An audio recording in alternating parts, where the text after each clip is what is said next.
இயேசு கிறிஸ்துவ நாமத்தினால் அழைக்கப்பட்ட சகோதர சகோதரிகள் அனைவருக்கும் மாலை வணக்கத்தை தெரிவித்துக் கொண்டு இன்றைக்கான காணொளிக்கு நம்ம போலாங்க. இன்றைக்கு நம்ம பார்க்க போகின்ற தலைப்பு என்னவென்றால் 32 பைபிள் வசனங்கள் மூலம் தனிமையை வெல்வது, ஓவர் கம்மிங் லோன்லினஸ் வயா 32 பைபிள் வேர்சஸ். என்னதான் தேவன் மேல நமக்கு விசுவாசம் இருந்தா கூட நிறைய சமயங்கள்ல நமக்கு தனிமையா இருக்கின்ற மாதிரி உணர்வு வருது. காரணம் என்னன்னு பார்த்தீங்கன்னாக்கா, நம்ம ஒருத்தரை ரொம்ப அதிகமாக நேசிச்சிருப்போம். அது நம்ம ஒய்ஃபாக இருக்கலாம், ஹஸ்பண்டாக இருக்கலாம், பிள்ளைகளாக இருக்கலாம், ஃப்ரெண்டாக இருக்கலாம். அவங்களோட மறைவை நம்மளால ஏற்றுக்கொள்ள முடியாதுங்க. அந்த சமயத்தில் என்ன ஆகுது, தனியாக இருக்கிற மாதிரி அந்த உணர்வு வருது இல்லைங்களா? நம்ம ரொம்ப ரொம்ப விரும்புகிறவங்க நமக்கு விரோதமாக பேசும்போது அந்த உணர்வு வருங்க. நம்ம பேச்சுக்கு ஒருத்தர் மதிப்பு கொடுக்கலன்னு வச்சுங்களேன், நமக்கு அந்த உணர்வு வருது. நமக்கு நிறைய பேர் எதிரிகள் உருவாகும் பொழுது நமக்கு அந்த உணர்வு வருதுங்க. நம்ம நிறைய பேர் பரிகாசம் பண்ணும்போது அந்த உணர்வு வருது இல்லைங்களா? ஆனா அந்த சமயத்துல நமக்கு என்ன நினைவுல வரணும்னாக்கா, தேவன் கொடுத்த வாக்குத்தத்தங்கள் தான் ஞாபகம் வரணும். ஆனா நமக்கு அந்த ப்ராப்ளம் தான் பெருசா தெரியுதுங்க. அதனால தான் அந்த உணர்வு வருது. ஸோ இன்னைக்கு நம்ம என்ன பார்க்க போறோம்னாக்கா, 32 முக்கியமான பைபிள் வசனங்களை பார்க்கலாங்க. தேவன் கொடுத்த வாக்குத்தத்தங்கள். தேவன் எப்போதுமே நம்ம கூட இருக்கிறார், எதுக்கும் நம்ம பயப்பட தேவையில்லை அப்படின்றத இந்த வசனங்கள்ல நம்ம பார்க்கலாங்க. எப்போதுமே இந்த வசனங்கள் நம்ம மனசுல ஆழமா பதிஞ்சு இருக்கணும். இதயத்தின் பலகையில நம்ம எழுதி வச்சுக்கலாம். மத்தேயு 28ஆம் அதிகாரம் 20வது வசனம். நான் உங்களுக்கு கட்டளிட்ட யாவையும் அவர்கள் கைக்கொள்ளும்படி அவர்களுக்கு உபதேசம் பண்ணுங்கள். இதோ உலகத்தின் முடிவு பரியந்தமும் சதா நாட்களிலும் நான் உங்களோடு கூட இருக்கிறேன் என்றார். ஆமென். பாத்தீங்களா? உலகத்தின் முடிவு பரியந்தமும் சகல நாட்களிலும் நான் உங்களோட கூட இருக்கிறேன் என்று வாக்குத்தத்தம் கொடுத்திருக்கிறாருங்க இயேசு கிறிஸ்து. இயேசு கிறிஸ்துவோட ரிலேஷன்ஷிப் தான் ரொம்ப ரொம்ப முக்கியம் நம்ம லைஃப்ல. அதுக்கப்புறம் தான் நம்மளோட அம்மா, அப்பா, மனைவி, பிள்ளைகள் எல்லோருமே. சரிங்களா? அவருக்கு தான் நம்ம ரொம்ப வேல்யூ கொடுக்கணுங்க. ஆனா மாறாக நம்ம லைஃப்ல நம்ம பண்ற தவறு என்னன்னு பார்த்தீங்கன்னாக்கா, உலக உறவுகளுக்கு ரொம்ப வேல்யூ நம்ம கொடுக்குறோம். அவங்க இட்டர்னலா நம்ம கூட இருக்க போறது இல்லைங்க.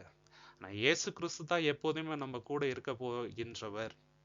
அவர் நம்ம வாழ்க்கையில இல்லைன்னா தான் நம்ம வருத்தப்படணும் இல்லைங்களா? அவர் என்ன சொல்றாரு, நான் உலகத்தின் முடிவு பரியந்தமும் உங்க கூட நான் இருக்கிறேன் அப்படின்றாரு. இதை நம்ம எப்போதுமே மறந்துடக்கூடாது, நினைவில் வைத்துக் கொள்ளணுங்க. நமக்கு கஷ்டம் வரும்போதோ சரி, துன்பம் வரும்போதோ சரி, நம்ம நல்லா இருக்கும் போதோ சரி, எல்லா சமயங்களிலும் நம்ம கூட இருக்கிறது அவர் தாங்க. உலகத்தார பார்த்தாக்கா நம்ம நல்லா இருக்கும் போது நிறைய ஃப்ரெண்ட்ஸ் நம்ம கூட இருப்பாங்க. அதே நம்ம கஷ்டப்படும் போது அவ்வளோ பேர் நம்ம கூட இருக்க மாட்டாங்க. இதுதாங்க லைஃப். எல்லோருமே நம்ம கிட்ட 100% எல்லா சமயத்திலையும் பாசிட்டிவா இருப்பாங்கன்ட்டு நம்மளால உறுதியா சொல்ல முடியாது. அது ஒரு ஒரு சந்தர்ப்பங்கள்லயும் மாறும். ஆனா இயேசு கிறிஸ்து அந்த மாதிரி இல்லைங்க. நம்ம பாவம் செய்யும் போது கூட அவர் நம்மள ரொம்ப நேசிப்பாருங்க. நம்மளுக்காக தேவன் கிட்ட பரிந்து பேசுவார். இதுதான் இயேசு கிறிஸ்துக்கும் மற்றவங்களுக்கு இருக்கின்ற வித்தியாசம். அவரு என்ன சொல்றாரு, கடைசி வரைக்கும் உன் கூட நான் இருக்கிறேன்பான்றாரு. நம்ம யோசிச்சு பார்க்கணுங்க. தனிமையின் அந்த ஒரு உணர்வு வரும்போது, இயேசு என் கூட இருக்கிறேன்னு சொல்லியிருக்கிறாரு, அவர் கூட நம்ம பேசிட்டே இருக்கணுங்க எப்பவுமே. நீங்க என் கூட இருக்கிறேன்னு சொல்லியிருக்கிறீங்கப்பா, அதை நான் மறக்க மாட்டேன். நீங்க இருந்தா எனக்கு போதும். நீங்க இருந்தா என்ன மாதிரி பிரச்சனையும் என்னால சமாளிக்க முடியும் அப்படின்ற உறுதிப்பாடு நம்ம கிட்ட இருக்கணும். அடுத்த வசனம் ஏசாயா 41:10. நீ பயப்படாதே, நான் உன்னுடனே இருக்கின்றேன். திகையாதே, நான் உன் தேவன். நான் உன்னை பலப்படுத்தி உனக்கு சகாயம் பண்ணுவேன். என் நீதியின் வலது கருத்தினால் உன்னை தாங்குவேன். எவ்வளோ பெரிய வாக்குத்தத்தம் பார்த்தீங்களா? திகையாதே, நான் உன்னுடைய தேவன். நான் உன்னை பலப்படுத்துவேன்றாரு. எத்தனையோ தடவை நமக்கு சோர்வு ஏற்படுது. மன சோர்வு தான் முக்கியமா. உடல்ல வர சோர்வை கூட நம்மளால தாங்கிக்க முடியுது. ஆனா மனசோர்வு ரொம்ப கஷ்டம். யாராவது நம்ம மனசு கஷ்டம் ஆகுற மாதிரி நடந்துக்கிட்டா நம்மளால தாங்க முடியறது இல்லை. அப்போதான் தனிமையின் உணர்வு நமக்கு வருது. அந்த சமயத்துல தேவன் என்ன சொல்றாரு, நீ பயப்படாத, நான் உன் கூட இருக்கிறேன். உனக்கு நான் பலன் தருவேன். உனக்கு நான் ஹெல்ப் பண்ணுவேன் அப்படின்றாருங்க. நீதியின் வலது கரத்தினால் நான் உன்னை தாங்குறேன் அப்படின்றாரு.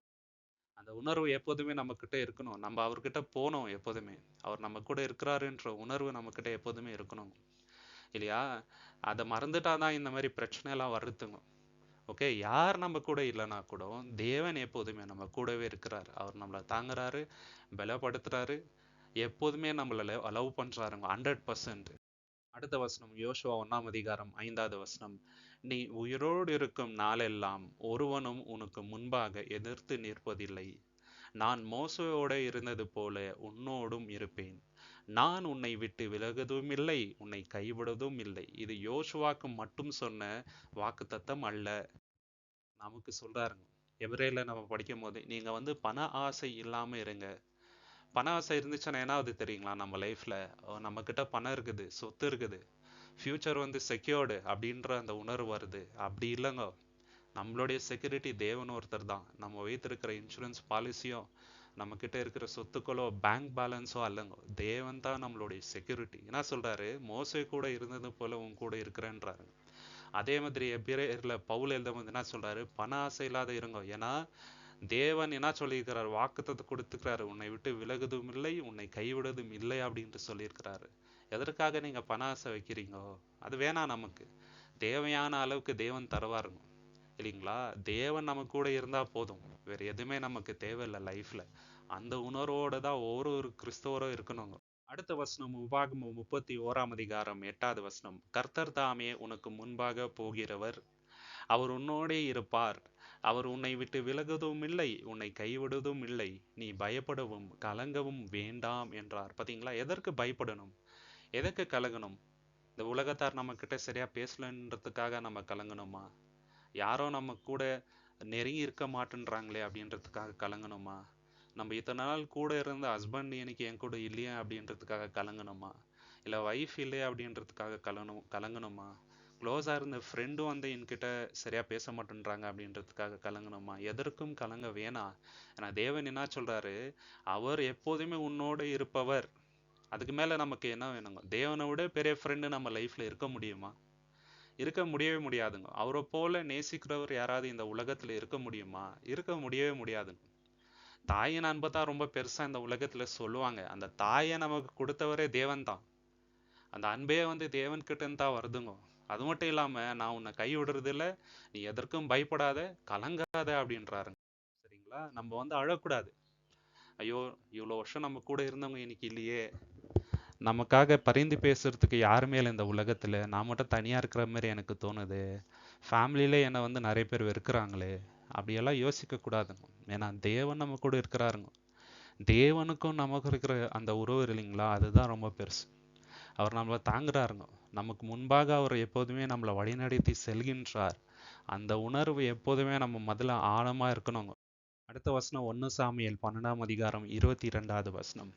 கர்த்தர் உங்களை தமக்கு ஜனமாக்கிக் கொள்ள பிரியமாயிருக்கிறபடியினால் கர்த்தர் தம்முடைய மகத்துவமான நாமத்தின் நிமித்தம் தமது ஜனத்தை கைவிட மாட்டார். பாத்தீங்களா? தமது மகத்துவமான நாமத்தின் நிமித்தம் தமது ஜனத்தை கைவிட மாட்டார். நம்மளை வந்து சொந்த ஜனமாக தேவன் தேர்ந்தெடுத்து இருக்கிறார். ஃபர்ஸ்ட் யாரை தேர்ந்தெடுத்தார்? இஸ்ரேல் ஜனத்தை தேர்ந்தெடுத்தாருங்க. எத்தனையோ பாவங்கள் அவங்க செய்தாருங்க, ஆனா விட்டு கொடுக்கல, இல்லைங்களா? ஒரு பொழுதும் அவங்கள வந்து விட்டு கொடுக்கவே இல்லைங்க தேவன். தொடர்ந்து மன்னிச்சுட்டே வந்தாருங்க. அவங்கள பாதுகாத்தார், போஷித்தார். அதே மாதிரி தான் இன்னைக்கு மகனே மகளே என்று பேர் சொல்லி அழைத்து பரலோக ராஜ்யத்துக்கு போகக்கூடிய அந்த வாய்ப்பை நமக்கு தந்திருக்கிறாருங்க. அதனால நம்மள அவர் கைவிட மாட்டாருங்க. ஏன்னா சொந்த ஜனமா நம்மளை தேர்ந்தெடுத்திருக்கிறார். இஸ்ரேல் ஜனம் எல்லாமே கண்ணார பார்த்தாருங்க, எல்லா மிராக்கல்ஸும் பார்த்தாங்க, தேவனுடைய வல்லமையான கரத்தை வந்து அவங்க பார்த்தாங்க. ஆனாலும் தேவனுக்கு விரோதமா பாவம் செய்தாருங்க. ஆனா நம்ம வந்து எதுவுமே வந்து நேரடியா பார்க்கல. நம்மள வந்து சும்மா தேவன் விட மாட்டாருங்க. நம்ம கூட எப்போதுமே இருக்கிறாருங்க. நம்மள கை விடுறது இல்லைங்க. இது தேவன் நமக்கு இன்னைக்கு தருகின்ற வாக்குத்தத்தங்க. 1 பேதுரு 5 வசனம். அவர் உங்களை விசாரிக்கிறபடியினால் உங்கள் கவலைகளை எல்லாம் அவர் மேல் வைத்து விடுங்கள். மனசோர்வா, ஃபியூச்சர் பத்தி அதிகமான தாட்ஸ் வருதா? பசங்களோட ஃபியூச்சர் என்ன ஆகுமோ அப்படின்ற எண்ணம் வருதா? இன்னைக்கு என்கிட்ட வேலை இருக்குது, நாளைக்கு வேலை இல்லாம போச்சுன்னா என்ன ஆகுமோ அப்படின்ற எண்ணம் இருக்குதா? கல்யாணம் ஆகல அப்படின்ற கவலை இருக்குதா? வீடு இல்லை அப்படின்ற கவலையா? ஏராளமான விஷயங்கள் இருக்குதுங்க. சரிங்களா? அந்த சூழ்நிலையில தான் நிறைய பேர் வந்து தனிமையின் அந்த உணர்வை வந்து ரியலைஸ் பண்றது.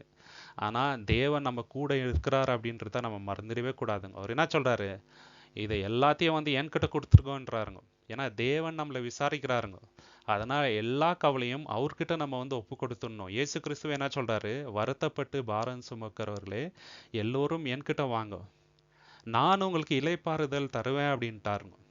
அதுக்கு மேல நம்மளுக்கு என்ன வேணுங்க? என்ன மாதிரி பிரச்சனை வந்தாலுமே தேவன் நம்ம கூட இருக்கிறார்.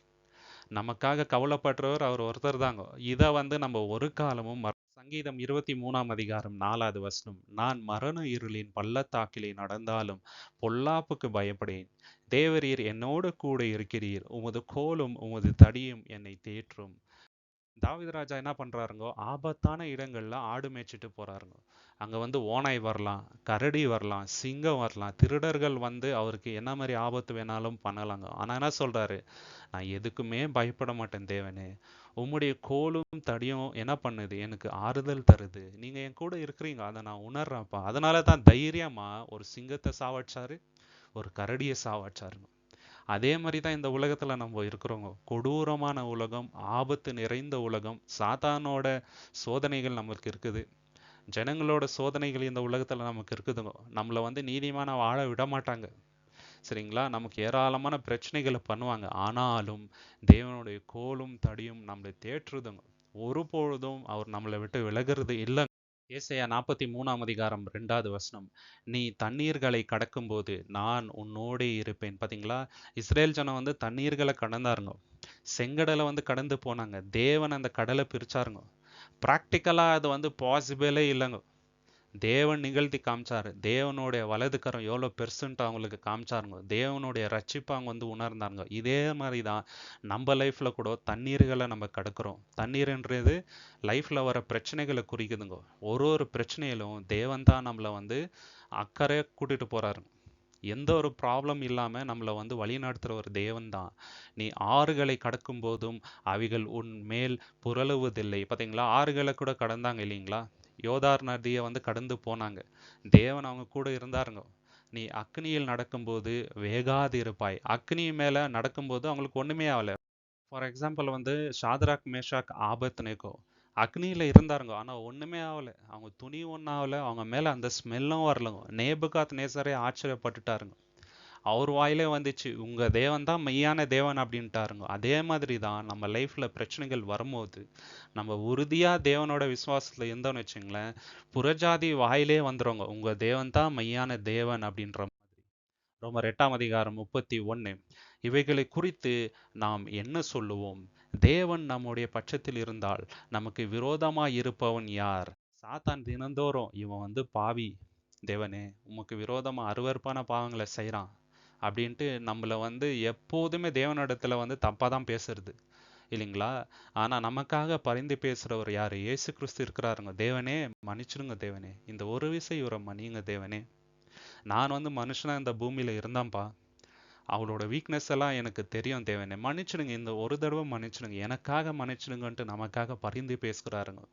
தேவன் நம்ம பட்சத்துல இருக்கும் போது நம்ம எதற்காக பயப்படணுங்க? நமக்கு எதிர்த்து நிக்கிறவங்க யாருங்க? ஏன்னா இயேசு கிறிஸ்துவ நமக்காக பரிந்து பேசுறதுக்காக வைத்தது தேவன் தான். எவ்வளோ பெரிய அன்பு பார்த்தீங்களா தேவனுக்கு! எப்போதுமே தேவன் நம்மளை பார்க்கும்போது நம்ம செய்கின்ற பாவங்கள் அவருக்கு தெரியாம, இயேசு கிறிஸ்து நமக்காக செய்த நீதி, இயேசு கிறிஸ்துவோட பாடுகள் தான் தேவனோட கண்ணுக்கு தெரியுதுங்க. அதனால தான் இன்னைக்கு வரைக்கும் நம்ம உயிரோட இருக்கிறோங்க சகோதர சகோதரி. இதுவே வந்து என்ன நமக்கு உணர்த்துறது, தேவன் எப்போதுமே நம்ம கூட இருக்கிறார். அவரு நம்மளை வந்து வெறுக்கிறது இல்லைங்க, நம்மளை அடிக்கணும்ன்ட்டு அவர் நினைக்கிறது இல்லைங்க சகோதர சகோதரி. சங்கீதம் 62:8, ஜனங்களே எக்காலத்திலும் அவரை நம்புங்கள். பாத்தீங்களா? Trust in him at all times. அது சந்தோஷமான நேரங்களா இருக்கலாம், இல்ல சோகமான நேரங்களா இருக்கலாம், ரொம்ப கன்ஃபியூஸ்டான ஸ்டேஜஸ்ல கூட நம்ம வந்து தேவனை எப்போதுமே நம்பணும். வெறும் சந்தோஷமான நேரங்கள்ல மட்டும் தேவனை நம்புறதல்ல, கஷ்டமான நேரங்களிலும் நம்ம தேவனை தான் நம்பணும். இதுதான் வந்து மெய்யான விசுவாசம். அவர் சமூகத்தில் உங்கள் இதயத்தை ஊற்றி விடுங்கள். பாத்தீங்களா? உங்களோட இதயத்தை என்ன பண்ணுங்க, அவரோட சமூகத்துல ஊற்றி விடுங்கள். தேவன் நமக்கு அடைக்கலமாய் இருக்கின்றார். பாத்தீங்களா? தேவன் ஒருத்தர் தான் நமக்கு அடைக்கலம். Is the only refuge. வேற யாரும் நமக்கு அடைக்கலம் இருக்கிறாங்க சொல்லுங்க? தேவன் மட்டும் தான் நமக்கு அடைக்கலங்க. எல்லா சமயங்களிலும் தேவனை வந்து நம்ம நம்பி இருக்கணும். சிங்கக்குட்டிகள் கூட பட்டினி இருக்கும், தேவனை நம்புறவங்களுக்கு எந்த ஒரு குறையும் வராதுங்க, சரிங்களா? நமக்கு வந்து பசிப்பட்டினி வராது. தேவன் நம்மளுடைய தேவைகளை எப்போதுமே சந்திப்பார், நம்மளை கைவிடுறது இல்லைங்க. யோசிச்சு பார்த்தா நமக்கு நல்லாவே தெரியும். மிராக்குலஸ் வேலை வந்து தேவன் நம்மளை வழிநடத்தி இருக்கிறாருங்க, நம்மளை போஷித்து இருக்கிறார், நம்மளை உடித்திருக்கிறார், நம்மளுக்கு தேவையான எல்லாத்தையும் வந்து தேவன் கொடுத்துருக்கிறாருங்க. அவர் மேல எப்போதுமே நான் நம்பிக்கையா இருக்கணும். யோசுவா 1 அதிகாரம் 9 வசனம், நான் உனக்கு கட்டளையிடவில்லையா, பெலன் கொண்டு திடமனதாயிரு, திகையாதே, கலங்காதே, நீ போகும் இடமெல்லாம் உன் தேவனாகிய கர்த்தர் உன்னோடே இருக்கின்றார் என்றார். பாத்தீங்களா? பெலன் கொண்டு திடமனதாயிரு, நமக்கு தான் சொல்றாருங்க தேவன், யோசுவாக்கு மாத்திரம் இல்ல. இந்த உலகத்துல நிறைய பிரச்சனைகள் வரும், அதனால சொல்றாரு பெலன் கொண்டு திடமனதா இருங்கோ, திகையாதீங்க, கலங்காதீங்க, நீங்க போகும் இடமெல்லாம் தேவன் உங்க கூட இருக்கிறாரு. இருக்கிறாருங்க, நிச்சயமா இருக்கிறாரு. அதனாலதான் இன்னைக்கு வரைக்கும் நம்ம இருக்கிறோம் இல்லைங்களா? எவ்வளவு பாவங்கள் செய்றோம், தேவன் மன்னித்திருக்கிறார். எத்தனையோ பேர் வந்து நமக்கு விரோதமா பேசியிருப்பாங்க, ஆனா அவங்க இன்னைக்கு இல்லாம இருக்கலாம், ஆனா நம்ம இருக்கிறோம் இல்லைங்களா? தேவன் ஒரு காலம் நம்மளை வந்து விட்டு கொடுத்தது இல்லை. ஒரு தடவை அழைத்துட்டாருன்னு வச்சுங்களேன் தேவன், கடைசி வரைக்கும் நம்மளை வந்து வழிநடத்தி செல்கின்றாருங்க. ஏன்னா அழைத்தவர் அவர் உண்மையுள்ளவருங்க. இதை வந்து நம்ம மறந்துடக்கூடாதுங்க. சங்கீதம் 91 அதிகாரம் 1-2 வசனங்கள். உன்னதமானவரின் மறைவில் இருக்கிறவன் சர்வ வல்லவருடைய நிழலில் தங்குவான். நான் கர்த்தரை நோக்கி, நீர் என் அடைக்கலம், என் கோட்டை, என் தேவன், நான் நம்பியிருக்கிறவர் என்று சொல்லுவேன். பாத்தீங்களா? தனிமையா நம்ம உணரும் போது என்ன சொல்லணுங்க? நீர்தான் என்னுடைய கர்த்தரப்பா, நீர்தான் என்னுடைய அடைக்கலம், என் கோட்டை நீங்க தான்ப்பா, என் தேவன் நீங்கோ, நான் நம்பியிருக்கிறவர் நீங்க தான் எப்போதுமே. உங்களை தவிர வேற யாரை நான் நம்ப முடியும்? உங்களோட நிழல்லே நான் இருந்துறேன் தேவனே, நீங்க என்ன வழி நடத்துங்கப்பா. எனக்கு தவறான யோசனைகள் மனசுல வருதுப்பா, தனிமையா இருக்கிற மாதிரி ஃபீலிங் வருது. ஆனா உங்களை தவிர வேற யாரை நான் நம்ப முடியும் தகப்பனே? இதெல்லாம் உங்களுக்கு ஒண்ணுமே இல்லை தகப்பனே. இந்த ப்ராப்ளம் உங்களுக்கு வந்து தூசிக்கு சமானம். என்னை நினைச்சா நீங்க வந்து உயர்ந்த இடத்துல வைக்க முடியும் தேவனே, அது எனக்கு நல்லாவே தெரியும். உங்களால மட்டும்தான் அது முடியும் தேவனே. நீங்க இல்லைன்னா நான் என்னைக்கோ அழிந்து போயிருப்பேன்ப்பா. நீங்க இருந்தா எனக்கு போதும் தேவனே. உங்க மேல இருக்கிற அந்த நம்பிக்கை எனக்கு எப்போதுமே குறையக்கூடாது தகப்பனே அப்படின்ட்டு நம்ம ஜெபிக்கணுங்க. இந்த மாதிரி உறுதிப்பாடு நம்ம மனதில் இருக்கிறவங்க சகோதர 1 நாளாகமம் 16 அதிகாரம் 11 வசனம். கர்த்தரையும் அவர் வல்லமையையும் நாடுங்கள். கர்த்தருடைய வல்லமையை தான் நம்ம வந்து நாடணுங்க, சுய வல்லமை அல்ல. சுயபலத்தினால ஒண்ணுமே பண்ண முடியாதுங்க. ஆனா கர்த்தருடைய வல்லமை நம்ம லைஃப்ல இருந்துச்சுன்னு வச்சுங்களேன், நமக்கு தனிமையா இருக்குன்ற அந்த ஒரு ஃபீலே வராது. ஏன்னா கர்த்தருடைய வல்லமை நம்ம கிட்ட இருக்குது இல்லைங்களா? அதுக்கு மேல லைஃப்ல என்ன வேணுங்க? அவர் சமூகத்தை நித்தமும் தேடுங்கள். பாத்தீங்களா? அவருடைய சமூகத்தை எப்போதுமே நம்ம வந்து தேடணும்னு வச்சுங்களேன், தனிமையா இருக்கின்ற அந்த ஃபீலிங் எல்லாம் நம்ம லைஃப்ல வராதுங்க. நித்தமும் தேடணுங்க. வெறும் மார்னிங் ஒரு ½ hour தேடினா மட்டும் போதாது. நித்தமும் 24 hours வந்து ஜெப சிந்தையிலே இருக்கணும். தேவன் கிட்ட உரையாடிட்டே இருக்கணும். அவர்கிட்ட பேசிட்டே இருக்கணும். அது ரொம்ப இம்பார்ட்டன்ட். அப்போ நமக்கு தனிமையா இருக்கின்ற அந்த ஃபீலிங் வராது இல்லைங்களா? இது ரொம்ப ரொம்ப முக்கியம். சங்கீதம் 34 அதிகாரம் 17 வசனம். நீதிமான்கள் கூப்பிடும்போது கர்த்தர் கேட்டு அவர்களுடைய எல்லா உபத்திரவங்களுக்கும் நீங்களாக்கி விடுவிக்கின்றார். நீதிமான்களோட ஜெபத்தை கேட்கிறாருங்க. ஃபார் எக்ஸாம்பிள் தானியலோட ஜெபத்தை வந்து தேவன் கேட்டாருங்க. ஜெபத்தை கேட்டு என்ன பண்ணாரு? ஒரு தேவதூதரை அந்த குகைக்கு அனுப்புறாருங்க. அனுப்பி சிங்கங்களோட வாயை வந்து கட்டி போட்டுட்டாருங்க. எவ்வளவு பெரிய தேவன் பாத்தீங்களா? இதே மாதிரி தான் நம்ம லைஃப்ல கூட தினந்தோறும் நம்மளுடைய ஜெபத்தை தேவன் கேட்டு நமக்கு ஒரு எழுப்புதலை தராரு, சமாதானத்தை தராருங்க, ஒரு விடுதலையை தந்திருக்கிறாரு இன்னைக்கு வரைக்கும். இனிமேலும் நிச்சயமா தருவாருங்க. ஏன்னா நம்மளுடைய ஜெபத்தை எப்பவுமே செவிசாய்த்து தேவன் கேட்கிறாருங்க. ஜெபானியா 3 அதிகாரம் 17 வசனம். உன் தேவனாகிய கர்த்தர் உன் நடுவில் இருக்கின்றார். கர்த்தர் எங்க இருக்கிறாரு? எங்கேயோ தூரமா இருக்கிறாருன்ட்டு நினைக்க கூடாதுங்க. நம்ம நடுவுல தான் இருக்கிறாருங்க. நம்ம ஜெபத்தை எப்போதுமே கேட்கிறாருங்க. நமக்கு வந்து கஷ்டம் வரும்போது ஒரு தேவதூதரை அனுப்பி நம்மளை பாதுகாக்கிறாருங்க. நமக்கு ஆலோசனை கொடுக்குறாருங்க. நம்ம மத்தியில தான் தேவன் இருக்கிறாரு, எங்கேயோ தூரமா இருக்கிறாருன்ட்டு இல்லைங்க. நம்ம பண்றத ஒன்னொன்னத்தையும் அவர் வந்து பார்த்துட்டே இருக்கிறாருங்க. அவருடைய கண் வந்து எப்போதுமே நம்ம மேல நோக்கமா தான் இருக்குதுங்க. அவர் வல்லமை உள்ளவர், அவர் ரட்சிப்பார், அவர் உன் பேரில் சந்தோஷமாய் மகிழ்ந்து தம்முடைய அன்பின் நிமித்தம் அமர்ந்திருப்பார், அவர் உன் பேரில் கம்பீரமாய் களி கூறுவார். பாத்தீங்களா? அவர் ரட்சிப்பார். அவர் தவிர வேற யாருங்க நம்மளை ரட்சிக்க முடியும்? நம்மளுக்கு பிரச்சனை வரும்போது அவர் தான் நம்மளை வந்து ரட்சிக்கிறது இன்னைக்கு வரைக்கும். ரொம்ப பெரிய ஆக்சிடென்ட் நம்ம லைஃப்ல நடந்திருக்கிறாங்க. அப்போ டாக்டர்ஸ் எல்லாம் என்ன சொல்லியிருப்பாங்க? இனிமேட்டு வந்து ஹோப் இல்லைங்கோ அப்படின்ட்டு. ஆனா தேவன் என்ன பண்ணாரு? நம்மளை ரட்சித்தாருங்க. இந்த மாதிரி எவ்வளோ சந்தர்ப்பங்கள் நம்ம லைஃப்ல வந்து ரீகலெக்ட் பண்ணி நம்ம சொல்லலாம். அவ்வளோ வல்லமையா தேவன் நம்மளை ரட்சித்திருக்கிறார். வெளிப்படுத்தல் 21 அதிகாரம் 4 வசனம். அவர்களுடைய கண்ணீர் யாவையும் தேவன் துடைப்பார். இனி மரணமும் இல்லை, துக்கமும் இல்லை, அலறுதலும் இல்லை, வருத்தமும் இல்லை, முந்தினவைகள் ஒழிந்து போயின, எல்லாம் விளம்பினது. பாத்தீங்களா? நம்ம தனியா இருக்கிறோன்ட்டு ஏன் நமக்கு அந்த ஃபீலிங் வருதுனாக்கா, நம்ம கண்ணீர் விடும் போது வருதுங்க. சரிங்களா? அது என்ன சொல்றாரு தேவன்? நான் கண்ணீரையாவையும் துடைப்பேன் அப்படின்றாருங்க. மரணத்தினால கூட நமக்கு லோன்லினஸ் வருதுங்க ஃபீலிங். நம்ம ரொம்ப நேசிக்கிறவங்க வந்து இறந்து போயிட்டாங்கன்னு வச்சுங்களேன், எனக்கு துணையா அவர் இருந்தாரு, இன்னைக்கு யார் இருக்கிறாங்க எனக்கு அப்படின்ற தாட்ஸ் நிறைய பேருக்கு வருது இல்லையா? ஆனா தேவன் என்ன சொல்றாரு? மரணமே இல்லாத மாதிரி நான் பண்றேன், துக்கம் இல்லாத மாதிரி நான் பண்றேன், அலறுதல் இன்மேட் கிடையாது, வருத்தம் இன்மேட் கிடையாது அப்படின்றாருங்க. இதனாலதான் நமக்கு என்ன வருது? லோன்லினஸ்ன்ற அந்த ஃபீல் வருதுங்க. இது எல்லாத்தையும் வந்து தேவன் என்ன பண்றாரு? ஒன்னும் இல்லாத பண்ணிட போறேன் அப்படின்ட்டு சொல்றாரு. நிச்சயமா தேவன் இது எல்லாத்தையும் செய்து முடிப்பார். அதனால தான் வந்து தேவன் மேல எப்போதுமே நம்ம நம்பிக்கையா இருக்கோம். சங்கீதம் 73ஆம் அதிகாரம் 23வது வசனம். ஆனாலும் நான் எப்பொழுதும் உம்மோடு இருக்கிறேன், என் வலது கையை பிடித்து தாங்குகிறீர். தேவன் நம்மளுடைய வலது கையை பிடித்து கூட தாங்குறாரு இல்லைங்களா? நம்ம பிறந்ததுலேருந்து இன்னைக்கு வரைக்கும் தாங்குறாருங்க. ஒரு நாள் கூட நம்ம கையை அவர் விட்டதே கிடையாது. அப்படி விட்டு இருந்தா என்னைக்கோ நம்ம வந்து அழிந்து போயிருப்போம் சகோதர சகோதரி. இது வந்து நிதர்சனமான உண்மைங்கோ. நம்ம கையை வந்து ஸ்ட்ராங்கா அவர் வந்து பிடிச்சிட்டு இருக்கிறாரு இன்னைக்கு வரைக்கும். ஓகே, இதை வந்து யாருமே இல்லைன்ட்டே சொல்ல முடியாது. ஒரு காலம் வந்து கையை விட்டதே கிடையாது. ஏசாயா 58ஆம் அதிகாரம் 11வது வசனம். கர்த்தர் நித்தமும் உன்னை நடத்தி மகா வறட்சியான காலங்களில் உன் ஆத்துமாவை திருப்தியாக்கி. இதுக்கு ஒரு எக்ஸாம்பிள் சொல்லணும்னாக்கா கோவிட் டைமை வந்து எடுத்துக்கலாம். கர்த்தர் நித்தமும் நம்மளை பாதுகாத்தார் இல்லைங்களா? நம்மளை வழி நடத்தினார். அதுக்கு மிக சிறந்த உதாரணம் அதுதான்.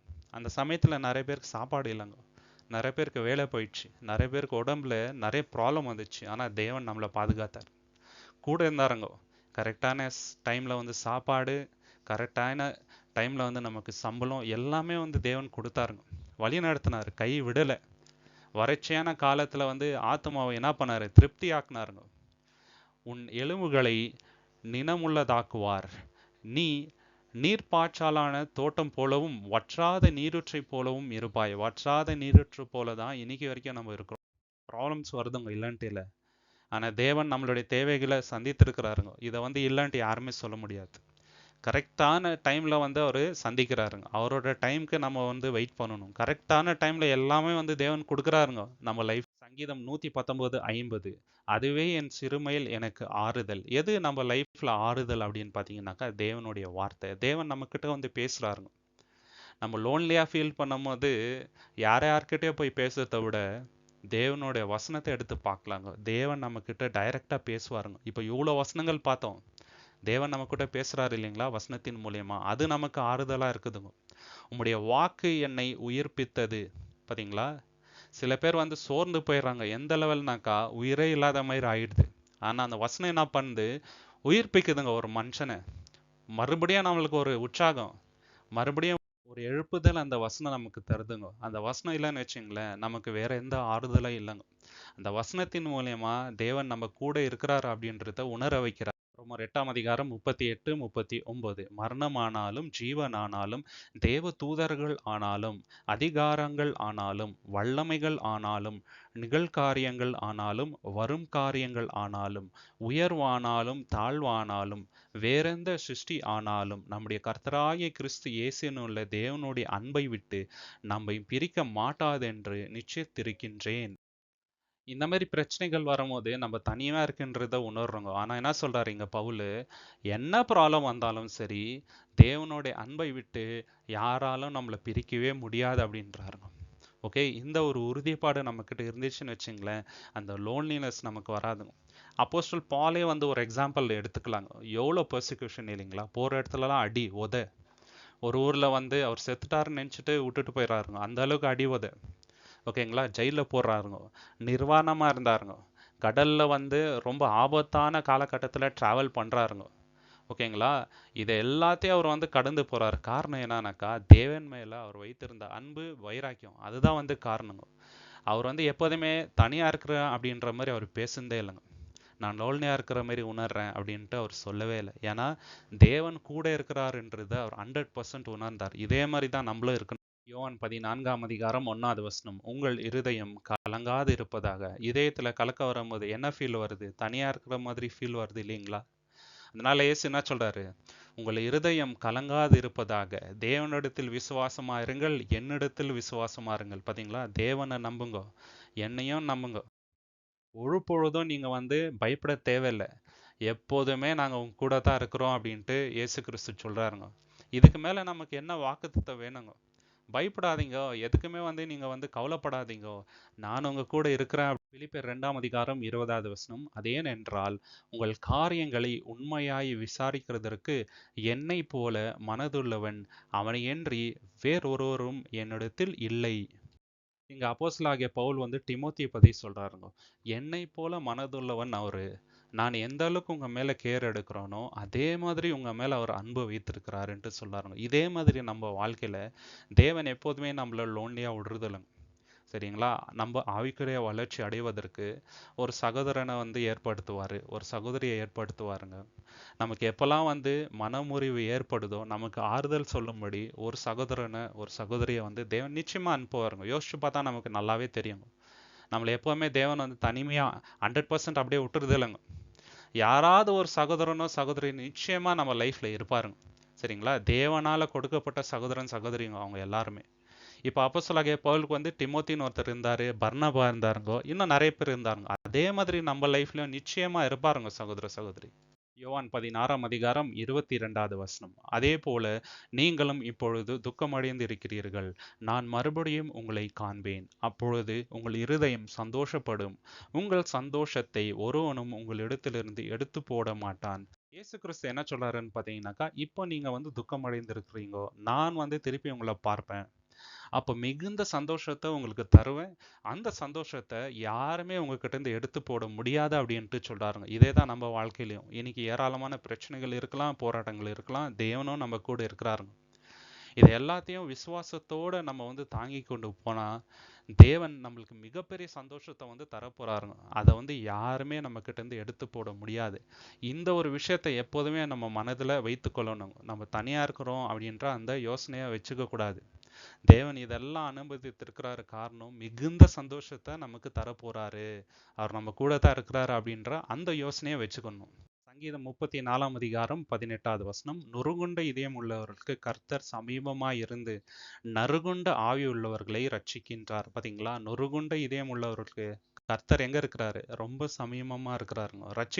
ஏராளமான எக்ஸாம்பிள்ஸ் பைபிள்ல நம்ம பாக்குறோங்க. நொறுங்குண்ட இதயம் உள்ளவர்களே தேவன் நின்னு ரட்சித்தாருங்க. நம்மகிட்டயும் அதே மாதிரி இருந்துச்சுன்னு வச்சுங்களேன், நிச்சயமா தேவன் நம்மளை ரட்சிக்கின்றார். நம்ம தனியா இருக்கிறோம் அப்படின்ட்டு யோசிக்கவே தேவையில்லை. புலம்பல் 3ஆம் அதிகாரம் 31, 32. ஆண்டவர் என்றென்றைக்கும் கைவிட மாட்டார். கைவிட்ட மாதிரி நமக்கு தோணலாம். ஆனா யதார்த்தம் என்னன்னு பாத்தீங்கன்னா, அவர் எப்போதுமே கைவிடுறது இல்லைங்க நம்மள. அவர் சஞ்சலம் படுத்தினாலும் தமது மிகுந்த கிருபையின்படி இறங்குவார். பாத்தீங்களா? அவர் அவருடைய கிருபையின்படி இறங்குகிறாருங்க. அவருடைய கிருபை ரொம்ப பெருசு. அதை நம்ம அளவிடவே முடியாது. அதனால தான் இன்னைக்கு வரைக்கும் நம்ம உயிரோட இருக்கிறோம். ஏன்னா அவர் நம்மளை கைவிடுறது இல்லைங்க. அவரோட கிருபை என்றென்றைக்கும் நம்ம கூடவே இருக்குதுங்க சகோதர சகோதரி. சங்கீதம் 62:5. என் ஆத்துமாவே தேவனையே நோக்கி அமர்ந்திரு. நான் நம்புகிறது அவராலே வரும். பாத்தீங்களா? நம்ம நம்புறது யாரால வரோங்க? தேவனால வரும். அதனால நம்ம செய்ய வேண்டியது என்னங்க? எப்போதுமே தேவனை நோக்கி அமர்ந்திருக்கணுங்க. இதுதான் நம்ம செய்ய வேண்டியது. நான் தனியா இருக்கிறேன்னு யார் என்னை காப்பாத்துவா? எனக்கு யார் வருவா? யாருமே எனக்கு இல்லையே அப்படின்ட்டுலாம் யோசிக்க வேண்டியதே இல்லைங்க. கர்த்தரை நோக்கி நம்பிக்கையா நம்ம இருந்தோம்னு வச்சுங்களேன், அவர் நம்மளை காப்பாத்துவார். சங்கீதம் 68:6. தேவன் தனிமையா இருக்கிறவர்களுக்கு வீடு வாசல் ஏற்படுத்தி கட்டுண்டவர்களை விடுதலை ஆக்குகின்றார். துரோகிகளோ வறண்டு பூமியிலே தங்குவார்கள். பாத்தீங்களா? தனிமையா இருக்கிறவங்களுக்கு என்ன பண்றாரு? வீடு வாசல் ஏற்படுத்துறாருங்க. இன்னொரு இடத்துல இயேசு கிறிஸ்து அருமையான வசனத்தை சொல்றாருங்க. அது என்னன்னாக்கா, தேவனும் இயேசு கிறிஸ்துவும் நம்ம கூடவே இருப்பாருங்களாம் எப்போதுமே. பாத்தீங்களா? இதுக்கு மேல நமக்கு என்ன வேணுங்க? நம்மளை தனியா இருக்க விடுறது இல்லைங்க. ஓகேங்களா? நம்ம கூடவே எப்போதுமே அவங்க இருப்பாருங்க. நம்ம செய்ய வேண்டியது அவங்கள எப்போதுமே நம்பி இருக்கணும். நீதிமொழிகள் 18:24. சகோதரரிலும் அதிக சொந்தமாய் சிநேகிப்பவன் உண்டு. பாத்தீங்களா? நம்ம லைஃப்லயும் தேவன் யாராவது ஒருத்தரை இந்த மாதிரி ஏற்படுத்தி இருப்பாருங்க. எப்போதுமே நமக்காக அவங்க இருப்பாங்க. நமக்கு ஆறுதல் செலுத்துவாங்க. நமக்காக ஜெபம் பண்ணுவாங்க. இந்த மாதிரி அருமையான ஆவிக்குரிய சகோதரன் சகோதரிய ஏற்படுத்தியிருப்பார் தேவன். இது உண்மைங்க. யோசிச்சு பார்த்தா நமக்கு நல்லாவே தெரியும். சங்கீதம் 147ஆம் அதிகாரம் 3வது வசனம். இதயம் நொறுங்குண்டவர்களை குணமாக்குகின்றார். பாத்தீங்களா? People whose heart is broken.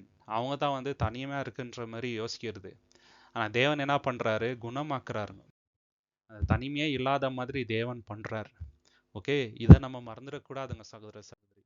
யோவான் 16:32. இதோ நீங்கள் சிதறுண்டு அவனவன் தன் தன் இடத்துக்கு போய் என்னை தனியே விட்டுவிடும் காலம் வரும். அது இப்பொழுது வந்திருக்கிறது. ஆனாலும் நான் தனித்திரேன். பிதா என்னுடனே கூட இருக்கின்றார். இயேசு கிறிஸ்துவுக்கே அந்த நிலைமை வந்துச்சு. நீங்க எல்லோருமே என்னை விட்டு ஓடி போயிடுவீங்க. ஆனா நான் தனித்திரேன். எங்க அப்பா என் கூட எப்போதுமே இருக்கின்றார் அப்படின்றாருங்க. அதே மாதிரி நம்ம அப்பா எப்போதுமே நம்ம கூட இருப்பாருங்க. சரிங்களா? நம்ம அப்பா அம்மா நம்மளை கைவிடலாம், ஃப்ரெண்ட்ஸு கைவிடலாம், சகோதர சகோதரி கைவிடலாம். ஆனா தேவன் எப்போதுமே நம்ம கூட. சங்கீதம் 27:10. என் தகப்பனும் என் தாயும் என்னை கைவிட்டாலும் கர்த்தர் என்னை சேர்த்து கொள்வார். பாத்தீங்களா? அப்பா அம்மா கூட நம்மளை கைவிட்டுருலாங்க. ஆனா கர்த்தர் கைவிடுறது இல்லைங்க. அருமையான பாட்டு கூட ஒன்று இருக்குது இல்லைங்களா? யார் என்னை கைவிட்டாலும் என் இயேசு கைவிட மாட்டார். அது வந்து 100% உண்மை. யோவான் 14:18. நான் உங்களை திக்கற்றவர்களாக விடேன், உங்களிடத்தில் வருவேன். இயேசு சொன்ன வாக்குறுதி. நான் உங்களை திக்கற்ற பிள்ளையாக விடமாட்டேன், உங்ககிட்ட வருவேன்ட்டு. இன்னைக்கு வரைக்கும் இயேசு கிறிஸ்து நம்ம கூட தாங்க இருக்கிறாரு. நம்ம ஜெபம் பண்ணும்போது கேட்குறாருங்கோ, நமக்காக தேவனிடத்துல பரிந்து பேசுகிறாருங்கோ, நம்மளை கம்ஃபர்ட் பண்ணுறாருங்கோ, இன்னும் நமக்கு ஞானத்தை தராருங்கோ, எல்லாமே பண்ணி கொண்டு இருக்கிறார் இயேசு கிறிஸ்து. சரிங்களா? இதுக்கு மேலே லைஃப்பில் என்ன வேணும்? தேவன் தாமே இந்த வசனங்களை ஆசீர்வதிப்பாராக. உங்களுக்கு இந்த வசனங்கள் பிடிச்சிருந்தா லைக் பண்ணுங்க, ஷேர் பண்ணுங்க, சப்ஸ்கிரைப் பண்ணுங்க. தேவனோட சித்தம் இருந்தால் கூடி சீக்கிரம் இன்னொரு காணொலியில் நம்ம எல்லோருமே சந்திக்கலாம். Thank you so much. ஆமேன்.